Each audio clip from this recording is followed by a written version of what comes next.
Before we get into the main lessons of the course, we're going to take a look at the software and hardware that can be used to color your characters as well as draw your characters. Now, if you are already familiar with digital art tools, you can totally skip over this lesson. You really don't need to go through this. If you're new, let's take a look at the tools available to you and let's get right into it. First thing is you want to make sure that your computer, whether it's a PC or a Mac, has at least an Intel Core i5 processor. And really this is just to ensure great performance on your brushes, the capability to work on larger canvases with higher resolution images, and the RAM helps for that as well. You'll also want to have 8 gigs of RAM. I would recommend a 1080p screen if you can, if not a higher resolution than that. So 1080p is full HD or higher. And the reason is it gives you more screen real estate. And of course, I also want to mention that if you can get a computer or a laptop or a tablet with a high quality display, that would be better as well. A display that is capable of showing a broader array of colors. And you'll see when you go to the store, when you're shopping around, they'll mention the types of displays and the types of color capabilities of the displays. IPS is something that is favorable. The IPS display technology, it really does display very vibrant colors and really a nice broad range of color accuracy.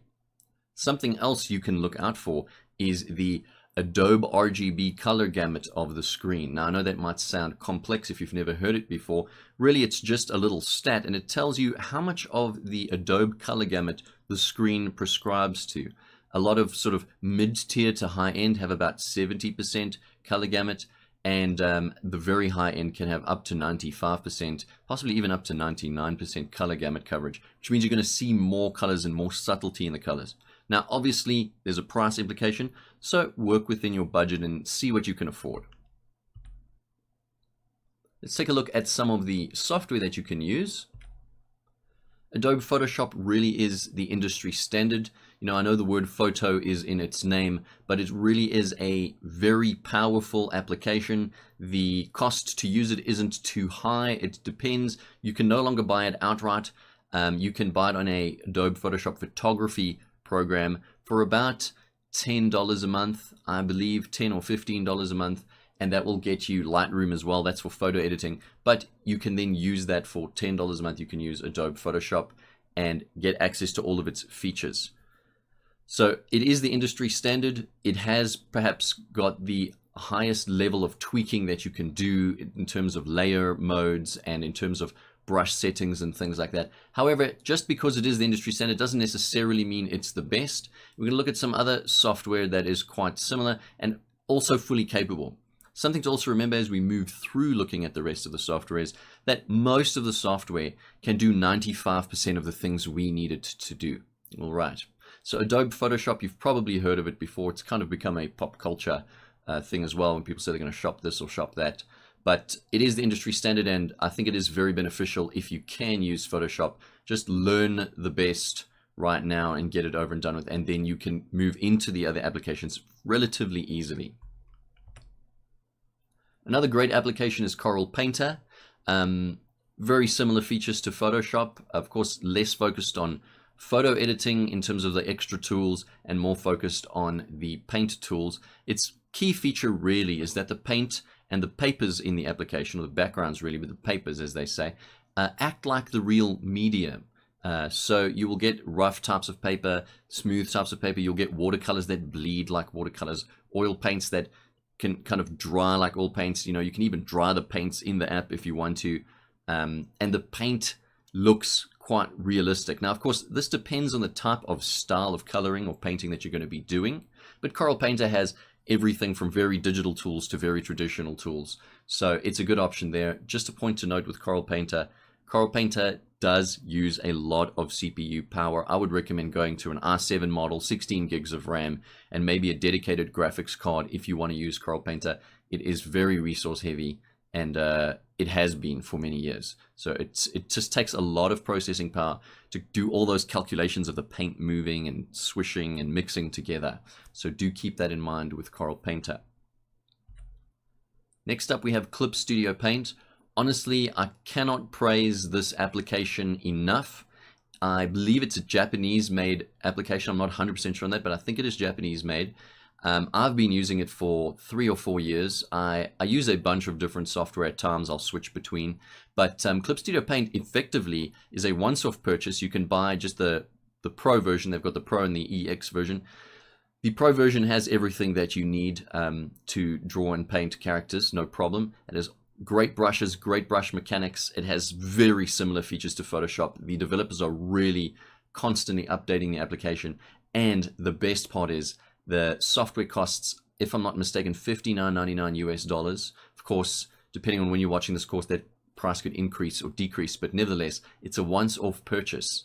And you have this very, very powerful, very awesome and extremely productive, efficient software in terms of system usage. It's very efficient. It can work on a lot of range of computers, and the performance really doesn't degrade. I cannot recommend Clip Studio Paint enough. All right, let's move on to Procreate. Procreate is an iPad application, particularly for the iPad Pro with the Apple Pencil. We'll discuss that a little bit later. Procreate is fantastic because it really brings the world of touch interaction of your canvas with the world of drawing on screen. And it has very powerful features. Like I said, most of these software packages share similarities between each other. And Procreate is no different. It has layers, it has layer modes, it has variable brushes, and you can make your own brushes and great canvas sizes. And it really is a fantastic application for the iPad Pro. It really is iPad Pro specific. If you're going to be drawing, painting, coloring on your iPad Pro, this is the application you want to use. There currently is no application that can compete with Procreate. There are some alternatives, but they aren't even close to as good as Procreate. So that's it for the software side. Those are my recommendations. Definitely take a look at those pieces of software. Let's move into talking about the hardware. And the first thing we want to look at is drawing tablets. Now, these types of drawing tablets do not have a screen on them, and there is a little bit of a disconnect when you first start using it. These connect to your computer. There are two brands here, Wacom, which has been really the biggest brand, since drawing tablets kind of came into being. And more recently, a Chinese company, if I'm not mistaken, has come up called Huion, and they also produce really great quality tablets at a much cheaper price point. However, I am pro Wacom, but that's really just because I've been using it for so many years, and they really are sturdy and robust. I have very old tablets that have lasted 10, 15 years, so I can really recommend Wacom, but Huion gets great reviews, and you can look into that. These tablets are great. They come at a great price point. They're as accurate as on-screen displays. The pens work the same way. They're wonderful. You may be worried that, yes, there's going to be a disconnect because you have to stare at your computer screen and have your hand, below you, not really looking at your hand. But I can assure you, 3 to 5 hours on one of these, just constantly drawing, and you really get the hang of it, and it's no big deal afterwards. The only area where these drawing tablets are weaker than on-screen drawing is when you're really wanting to do clean, refined lines for your drawings, the very clean lines, right? The inks, if you will, or your clean-up lines or your refined lines. But other than that, it is achievable these days, especially in something like Clip Studio Paint, where you have the ability to turn on a feature called brush stabilization. And brush stabilization really allows the computer to calculate out all your little wiggles if you're managing to draw a line slowly. So, it's really up to you. But if you want a more natural drawing experience, you'll want to look at something like an on-screen tablet. Here we have a Wacom Cintiq on the left and a Huion version on the right. These also plug into your computer and they act as secondary displays. However, you can actually move Photoshop onto the screen and literally draw on the screen. It is very cool. It is very awesome. It's not going to make you better at drawing or painting or coloring. Please keep that in mind. And in fact, for coloring, I would actually recommend just a standard drawing tablet because your hand gets in the way, obviously, when your hand is covering the screen. But nevertheless, you can't go wrong with these guys either. I can also recommend them, and they are really great. Okay, so those are on-screen tablets. They vary in price. They are significantly more expensive than the non-on-screen tablets, significantly more. And they also vary in size and style. So they go up and you get ones that can fold in different ways and ones that can stand really vertically or they can rotate. Do research them, but of course, consider your budget. I wouldn't go and spend too much on one of these. So think about it before you buy it. And then last but not least, we have drawing tablet PCs, and these are fairly new. Maybe in the last 3 to 5 years they've been coming up.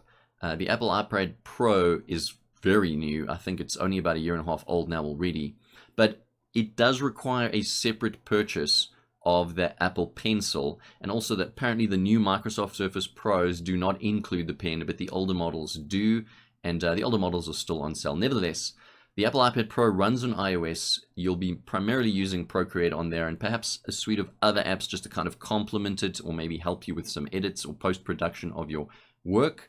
But nevertheless, it is a fantastic, fantastic device. I have an iPad Pro.